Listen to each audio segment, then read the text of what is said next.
Louisiana's coast is changing, as it has for centuries. People living on the coast have always adapted to changing conditions, but today is different. Sea levels are rising rapidly, and land is sinking. Storms are stronger and cause more damage. Communities once surrounded by protective wetlands are at risk.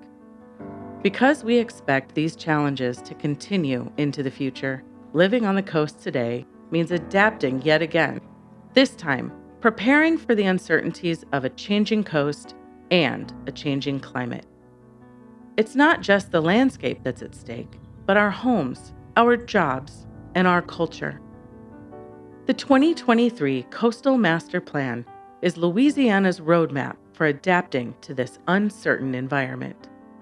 It guides investment in restoration and risk reduction projects that will allow future generations to continue to call the coast home.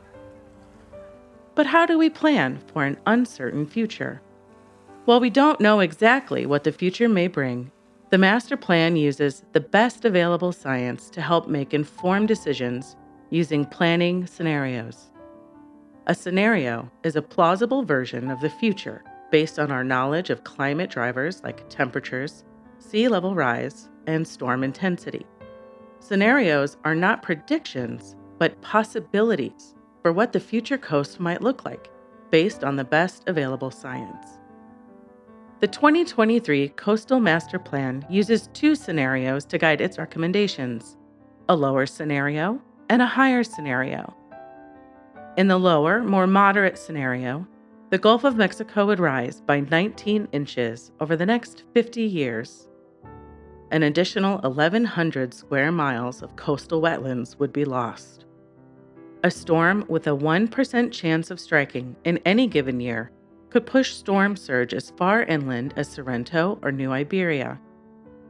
In the higher, more severe scenario, sea levels rise by 30 inches, storms are stronger, and the risks are greater. These factors would cause an additional 3,000 square miles of land loss compared to today, more land than the entire state of Delaware. Storm surges up to 21 feet from a 1% chance storm would reach Raceland and Delcombe, and in some areas could be even higher. These scenarios are startling, but it's important to keep in mind that they are not forecasts. Rather, they are tools that help the state effectively allocate resources to prepare for the future. Projects selected for the 2023 Coastal Master Plan were chosen because they provide significant benefits under both the lower and higher scenarios. This approach allows the state to make high-confidence decisions on how to invest with no regrets, no matter what the future may bring. The state also plans for uncertainty by updating the Coastal Master Plan every 6 years, incorporating new advances in science to stay ahead of potential risks. With this approach, Louisiana is leading the nation in coastal planning and management, using the best available science to guide investments that will sustain the coast and the communities that call it home for decades to come. To learn more, explore the 2023 Coastal Master Plan at coastal.la.gov.